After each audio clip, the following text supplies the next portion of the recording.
নমস্কার। আশা করি বন্ধুরা সকলে খুব ভালো আছো। আমিও খুব ভালো আছি। ঠান্ডাটাও খুব ভালোই পড়েছে। তাই আজ এই শীতের রাতে এক মারাত্মক ভয়ের ঘটনা তোমাদের শোনাবো। এই মারাত্মক ভয়ের ঘটনাটা বালাসরের মেদিনীপুর শেষ, উড়িষ্যা শুরু। বালাসরের প্রত্যন্ত গ্রামের এক ভয়াবহ, এক শিহরণ জাগানো ঘটনা। সেই যে গ্রামটির কথা বলছি বালাসরে, সেই প্রত্যন্ত গ্রামে জনা 20-25টা পরিবার থাকে। সেই 20 থেকে 25টা পরিবারের মধ্যে একটি পরিবারে একটি ঘটনা ঘটল। ঘটনাটি যিনি বলছেন তার বাড়িতে ঘটে গেছে এই রকম এক বিভৎস শিহরণ জাগানো এক ঘটনা। ওনার নাম স্বপন দোলই। স্বপন দোলই আর কৃষ্ণা দোলই দুজনে হাজব্যান্ড ওয়াইফ। তাদের একটি 8 বছরের সন্তান ছিল, ছেলে। ছেলেটি বালাসরেরই একটি স্কুলে পড়ে, ক্লাস 1 থেকে 2 উঠেছিল। সেই সময় ওই স্বপন দোলইয়ের যে বাড়িটি যেখানে ছিল ওই গ্রামে, অ্যাসবেস্টারের টিনের চাল দেওয়া বাড়িটি, ওই বাড়িটি ছিল পাঁচিল দিয়ে ঘেরা। তার ভেতরে এই বাড়িটি।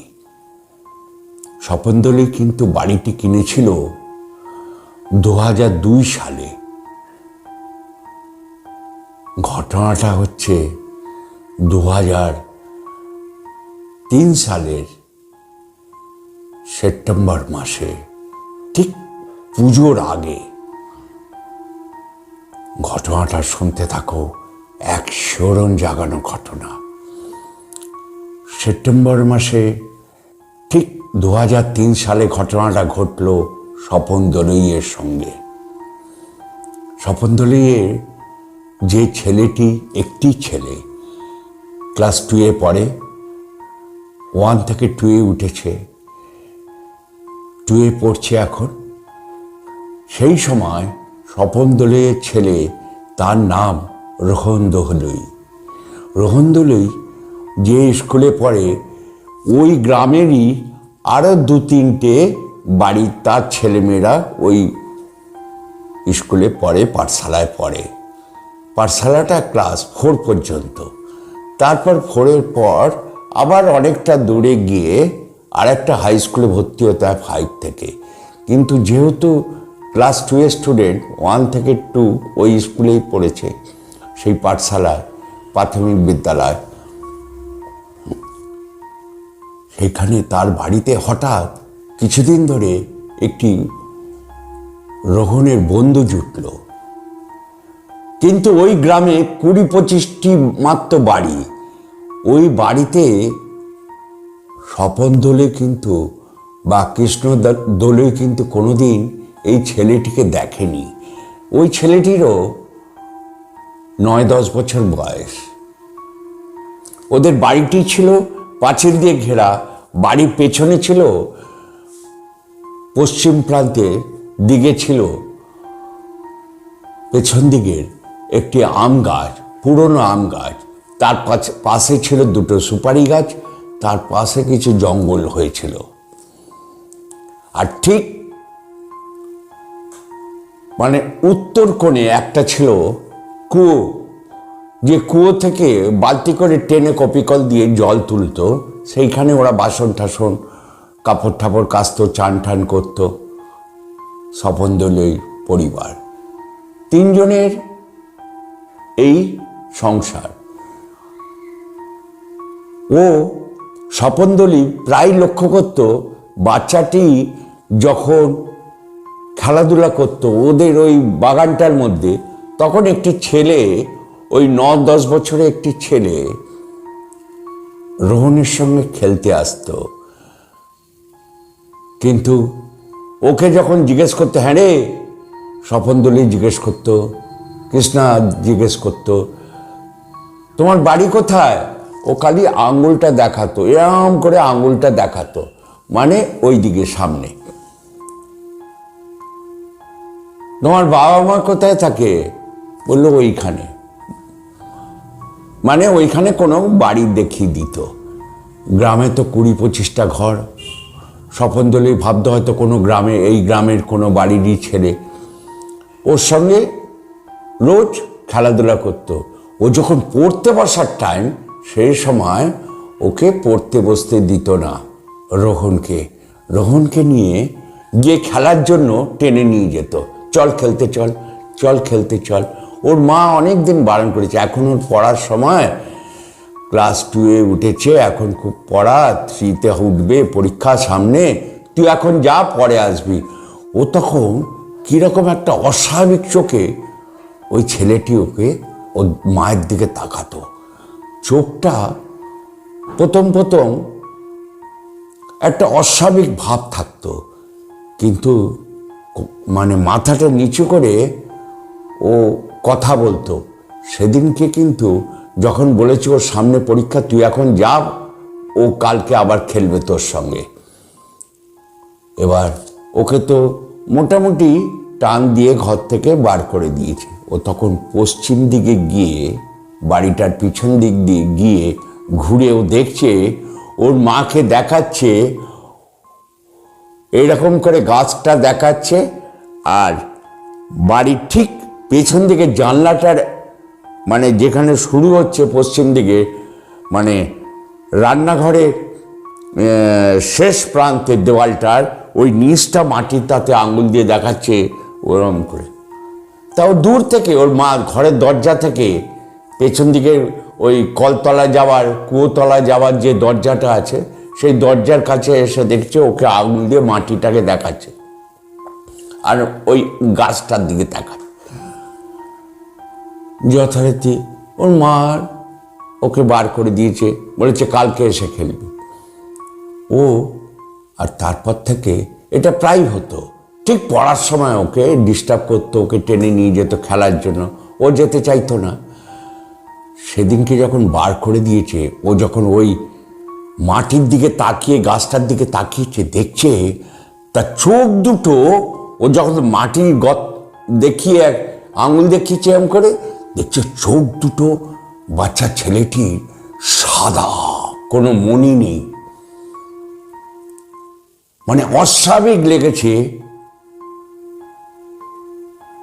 স্বপনদলইয়ের স্ত্রী সে তাকিয়ে তাড়াতাড়ি করে ভয় খেয়ে গেছে, কে রে তুই? তোকে যেতে বললাম, তুই যা এখন। তারপরে ছেলেটি আস্তে করে ওখান থেকে ঘাড় ঘুরিয়ে চলে যায়, মাথা নিচু করে। কিন্তু কোথা দিয়ে গেল? ও কি পাঁচিল টপকে চলে গেল, না কোথায় গেল, কেউ বলতে পারল না। স্বপনদলীর স্ত্রীও কিন্তু লক্ষ্য করলো না, ভাবলো বোধহয় ওই দিক দিয়ে পাঁচিল টপকে খেলতে এসেছিল, চলে গেছে। পাঁচিলটা একটা এই বরাবর একটা মানুষের হাইটে, বাড়ির চারদিকে দেওয়াল দেওয়াল। যথারীতি ঘরে ঢুকে গেছে, বাচ্চাটাকে পড়তে বসিয়েছে। সেদিন ছিল শনিবার, এক ঘোর অমাবস্যা সেদিন ছিল, যেদিনকে বাচ্চাটিকে বার করে দিয়েছে। এরকমই প্রায় হতো, কিন্তু সেদিনকেই বার করেছিল। বলছে তুই এখন খেলা দিয়েই বলেছিল, তুই এখন যা, পরে আসবি। আক্রোশের চোখ নিয়ে যেভাবে তাকিয়েছিল সেই বাচ্চাটি স্বপনদলীর স্ত্রীর ওপর। স্বপনদলীর স্ত্রী প্রচণ্ড ভয় খেয়ে যায় সেই সময়। যথারীতি রাত্রিবেলায় রান্না করছে, গাটা, রান্নাঘরের জানলাটা খোলা, ঠিক তার পেছনেই আঙুল দিয়ে দেখিয়েছিল ওই বাচ্চাটি ওকে। গাটা কেমন ছমছম ছমছম করে তার। সে ভাবছে আমার কীরকম যেন আমার পেছনে কেউ এসে দাঁড়িয়ে আছে, অনুভব করছে কোনো ছায়া। পেছন তাকালো, কেউ নেই। তারপর যথারীতি রাত্রিবেলায় খাওয়া দাওয়া করে বাচ্চাটা আর মা এক ঘরে শুয়েছে, পাশের ঘরে খাটে শুয়েছে স্বপন দোলই। হঠাৎ বাচ্চাটার খুব জ্বর, রোহনে রাত থেকে গা পুড়ে যাচ্ছে জ্বরে। একদিন দুদিন জ্বর আর নামে না। ডাক্তার দেখালো, সামনে চিকিৎসালয়ে গিয়ে ডাক্তার দেখিয়ে এলো, ওষুধ দিল, কিছুতেই জ্বর নামল না। এটা 2003 সালের সেপ্টেম্বর মাসের ঘটনা। রোহনের জ্বর কিছুতেই নামল না। ঠিক মঙ্গলবার দিন ছেলেটি রোহন মারা যায়। জ্বরটি কেউ ধরতে পারল না। তারপর পাগলের মতো হয়ে গেছে রোহনের মা বাবা, কান্নাকাটি করতে করতে পাগলের মতো হয়ে গেছে। কি করবে? আশেপাশে লোকেরা ভিড় হয়েছে। তখন কথায় কথায় স্বপন দোলই বলেছে আশেপাশে পাড়া গ্রামের লোকেদের, ওর কাছে একটা রোজ বাচ্চা আসতো, 8-9 বছর 10 বছর বয়স হবে, মাঝারি গায়ের রং। আমাদের তো এই গ্রামে প্রায় 20-25টা বাড়ি এই গ্রামে, আর তো কোনো গ্রামের বাড়ি নেই। তাই গ্রামের বাড়ির মধ্যে আর বাচ্চা আর কোন বাড়িতে থাকে?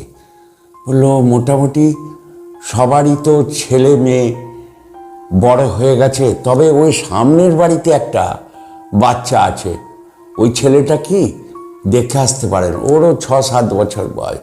স্বপন দোলই আর তার স্ত্রী সেই সময় সেই বাড়িতে ছুটে গেল। মানে গিয়ে দেখছে সেই বাচ্চাটি এই বাচ্চা নয়। যথারীতি গ্রামের পঞ্চায়েত বলল যে তোমরা এক কাজ করো, এই বাড়িটা তোমরা যার থেকে কিনেছিলে তাকে জিজ্ঞেস করো এই বাড়িটার ঘটনা। বললো আপনি যদি জানেন আমাকে বলুন না। বলছে না, আমি বলতে পারবো না। পঞ্চায়েত প্রধান কিন্তু জেনেও বলল না বাড়িটার কি ঘটনা। পরবর্তী দিন যার কাছ থেকে বাড়িটা ওই স্বপন দোলই কিনেছিল, যে দালালের মারফত গ্রামে, তাকে ডেকে জিজ্ঞেস করলো এটা যার বাড়ি ছিল তারা কোথায়? বললো তারা তো শুনেছিলাম ঢেঙ্কানালে চলে গেছে, উড়িষ্যার ঢেঙ্কানালে। বললো কি কারণে বিক্রি করেছিল? বললো তাদের এক ছেলে এক মেয়ে ছিল। ছেলেটি ওই সামনের আম গাছে গলায় দড়ি দিয়েছিল। ছেলেটির বয়স ওই 9 বছর বয়স ছিল। ছেলেটিকে ফেল করেছে বলে বাবা মারধর করেছে। ছেলেটি গিয়ে ওই আম গাছে গলায় দড়ি দেয়।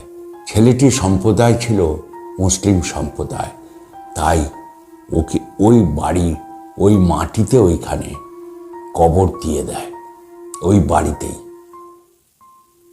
তখন মাথায় খেয়াল হচ্ছে, আঙুলটা দেখাচ্ছে এরকম করে।